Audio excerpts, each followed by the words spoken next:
വിൻസി അലോഷ്യസിന്റെ പരാതിയിൽ പൂർണ്ണ പിന്തുണയുമായി താരസംഘടന അമ്മ രംഗത്ത് വന്നു. അമ്മ അടിയന്തര യോഗം ചേർന്നാണ് ഇത്തരമൊരു തീരുമാനമെടുത്തിരിക്കുന്നത്. ലഹരി ഉപയോഗിച്ച് സെറ്റിലെത്തിയ നടൻ തന്നോടും സഹപ്രവർത്തകരോടും മോശമായി പെരുമാറിയെന്നായിരുന്നു നടിയുടെ വെളിപ്പെടുത്തൽ. ഇപ്പോൾ വിനു മോഹൻ നമുക്കൊപ്പം ഈ വിഷയത്തിൽ പ്രതികരിക്കാൻ ചേരുന്നു. ശ്രീ വിനു മോഹൻ, ഇന്നത്തെ യോഗത്തിൽ താങ്കൾ പങ്കെടുത്തിരുന്നു? ഏകകണ്ഠമായാണോ ഇത്തരമൊരു തീരുമാനത്തിലേക്ക് എത്തിയത്? അതെ, തീർച്ചയായിട്ടും അതൊരു ഏകകണ്ഠമായിട്ടുള്ള തീരുമാനം തന്നെയായിരുന്നു. എല്ലാവരും ഒരേ അഭിപ്രായത്തോട് തന്നെയാണ് തീരുമാനത്തിൽ നിന്നത്. വിൻസി നമ്മുടെ അമ്മയുടെ മെമ്പർ അല്ല, ഈ ഒരു വിഷയത്തിൽ കൃത്യമായിട്ടുള്ള ഒരു സപ്പോർട്ട് അമ്മയുടെ ഭാഗത്തു നിന്നുണ്ടാവും എന്ന് കൃത്യമായി തന്നെ വിൻസി അറിയിക്കുകയും ചെയ്തിട്ടുണ്ട്. ഈ പേര് വെളിപ്പെടുത്തിയാൽ ആ നടനെതിരെ നടപടി ഉണ്ടാവില്ലേ?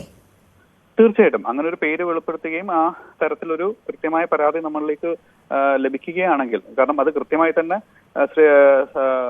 കുമാരി വിൻസി അലോഷ്യയായിട്ട് നമ്മൾ സംസാരിച്ചിട്ടുണ്ട്, കമ്മ്യൂണിക്കേറ്റ് ചെയ്തിട്ടുണ്ട്. അത് അങ്ങനെ ഒരു കൃത്യമായ ഒരു പരാതി ലഭിക്കുകയാണെങ്കിൽ തീർച്ചയായിട്ടും അതിന് ശക്തമായ നടപടി തന്നെ അമ്മ സ്വീകരിക്കും. ശരി, വളരെ നന്ദി ശ്രീ വിനു മോഹൻ ഈ അവസരത്തിൽ ഞങ്ങളോട് സഹകരിച്ചത്.